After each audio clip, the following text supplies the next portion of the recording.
ngerarah alamat dijo swarga dijo neraka. Sehingga konteks bacaan puniki minat kerap dibacakan sadurung misah requiem, kematian. Kemudian kita bacakan Yohanes 14, akulah jalan, hidup, dan kebenaran.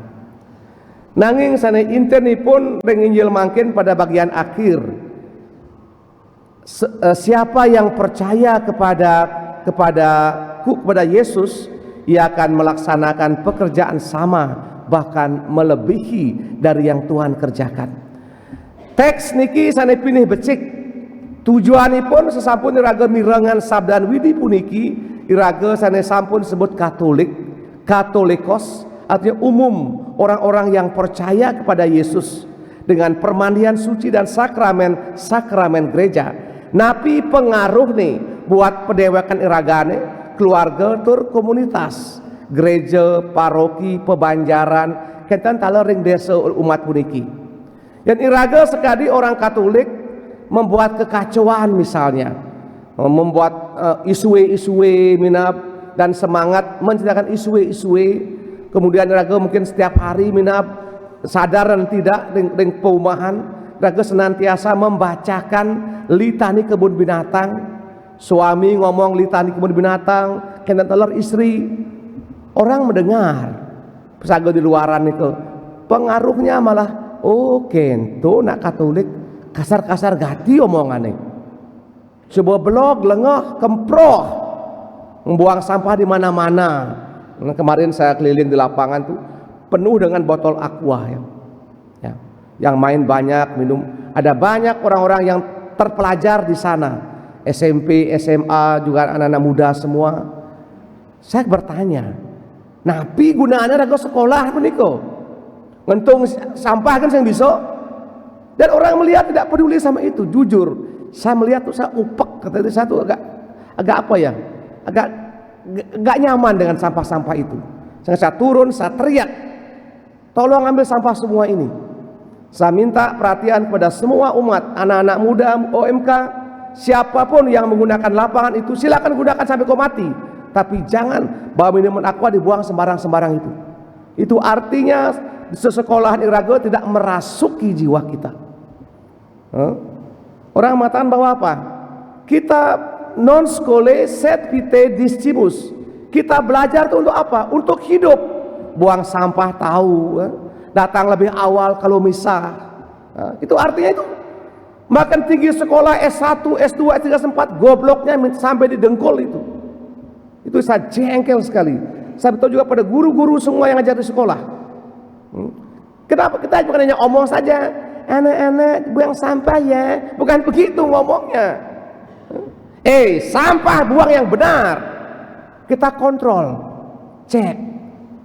Jangan kita sebagai guru juga buang sembarangan. Niki anti dari ini semua itu. Yang menentukan sampah raga yang bisa kujangan Tuhan bekerja yang lebih besar lagi, tidak akan terjadi. Kentan talor sekali imam, yang raga sekali imam kadang terlambat misa, setengah bangun pagi, minta maaf Bapak sekalian, Tuhan tidak akan bisa bekerja lebih besar lagi menggunakan pribadi kita yang orang-orang terberkati ini. Misalnya raga tankur. Lagu ini bisa langsung lagu kedua bisa penemannya apa sih ada deh. Kenapa? Karena kur orang banyak, dan orang banyak ini mesti ada chemistry, latihan bareng sehingga tahu nada suara di mana.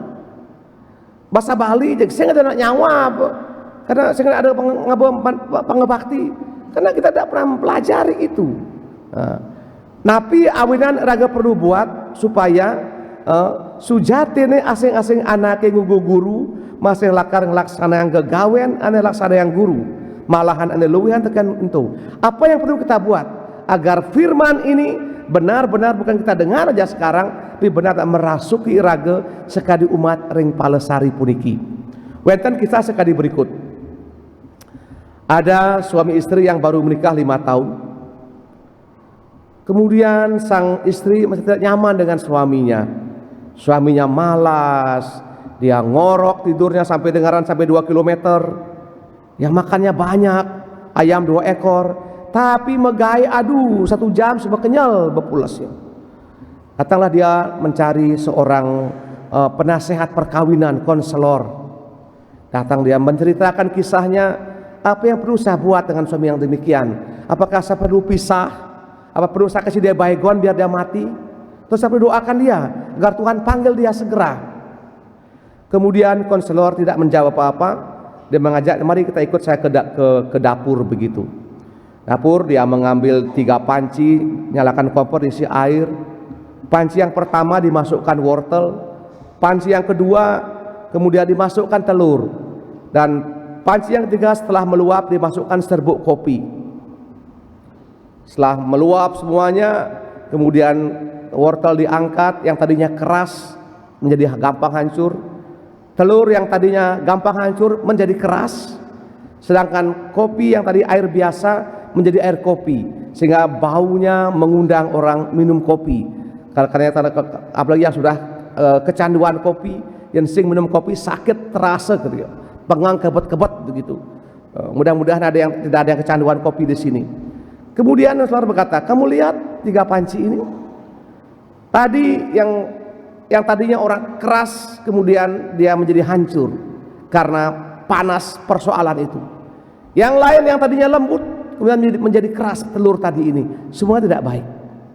Dan yang ketiga ini yang tadinya air tawar kemudian dimasukkan kopi, dan kopi ini mengubah rasa, mengubah nikmat sehingga mengundang orang meminum kopi ini. Saya berharap kamu seperti yang kopi ini. Kamu punya persoalan, saya kira semua orang punya persoalan di perkawinannya, di keluarganya. Sekarang persoalannya bagaimana persoalan itu kamu ubah. Kamu ubah dengan dirimu agar menjadi lebih baik. Bukan menjadi hancur, bukan menjadi keras kayak batu, tapi menjadikan persoalan itu titik tolak Allah bekerja.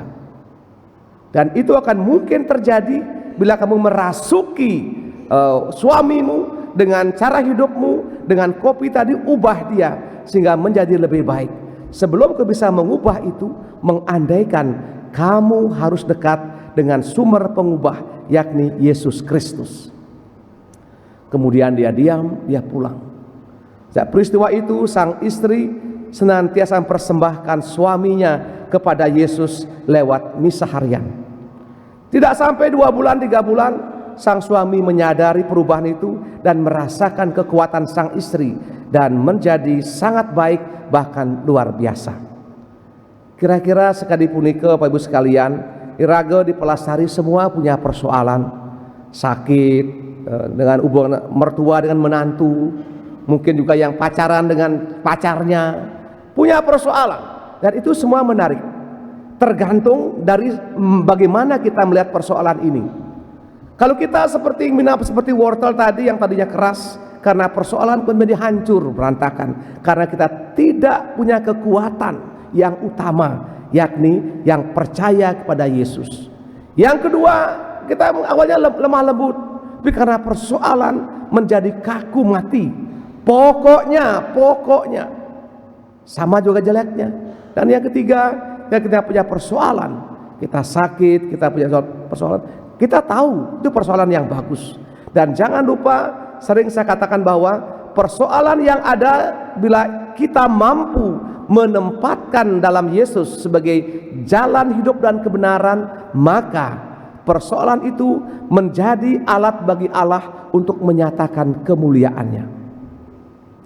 Sekali pastor, saat kita mengalami yang sama, ketika kita mutasi ke tempat yang lain, memang dalam teori yang kami dapat waktu kami sebagai frater kuliah, ketika kamu masuk suatu paroki, pertama-tama analisa siapa orang-orang yang bisa bekerja dengan baik, orang-orang yang mencintai Ekaristi, yang baik kata keramanya, yang baik kejujurannya. Kenapa? Orang-orang itu penting untuk menjadi tim inti paroki ini untuk mewartakan kemuliaan Allah. Sekali pastor juga harus tahu, jangan pernah pikir dijauh ngalipis. Itu pertanyaan kita manusia, betul. Dan saya sangat percaya uang akan dikirim oleh Allah lewat tangan-tangan ajaib bila kita pertama-tama percaya dan melaksanakan sabda Allah.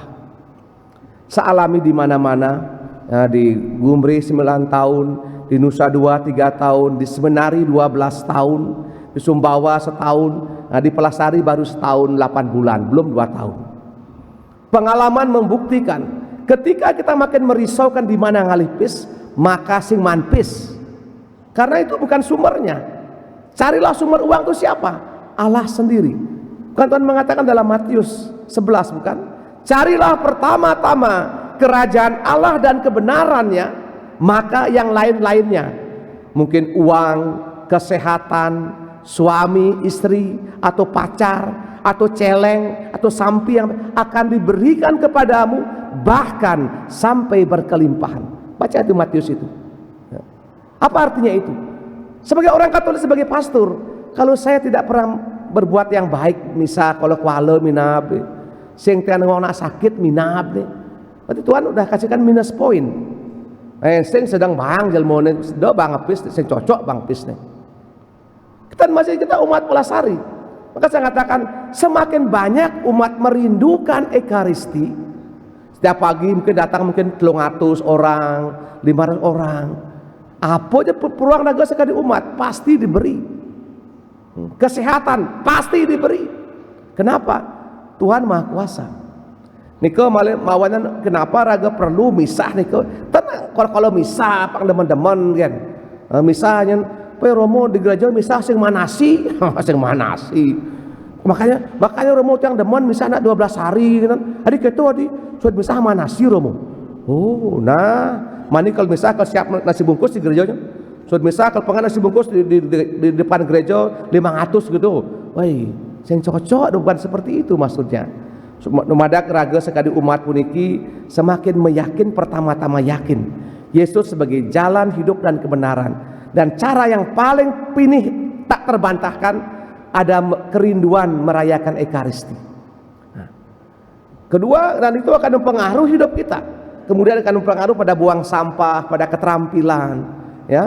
Yang raga supaya mencintai Ekaristi, sing mencintai kebersihan, sing nyambung. Patah jaka sembung bawa golok, sing nyambung goblok gitu. Ya. Nomada raga sekali umat puniki percaya sehingga kita mampu menjadi kopinya Yesus yang mengubah air tawar menjadi air kehidupan yang disenangi banyak orang. Karena mengubah air dan memasukkan Yesus dalam diri kita, sehingga hidup kita minap raga sing liung lapis, sing bagus, sing ala bintang film sing. Tapi justru yang widi nyarang iraga semua sangat mungkin terjadi. Kita mohonkan semangat ini dumadak iraga ring Palesari puniki percaya ring ida sang yang widi, sehingga sujatene asing-asing anake ane ngugu guru ia masih lakar ngelaksanayang gegawen ane laksanayang guru, malahan ane luwihan tekan guru. Kita mohonkan semangat ini ring misa puniki. Amin.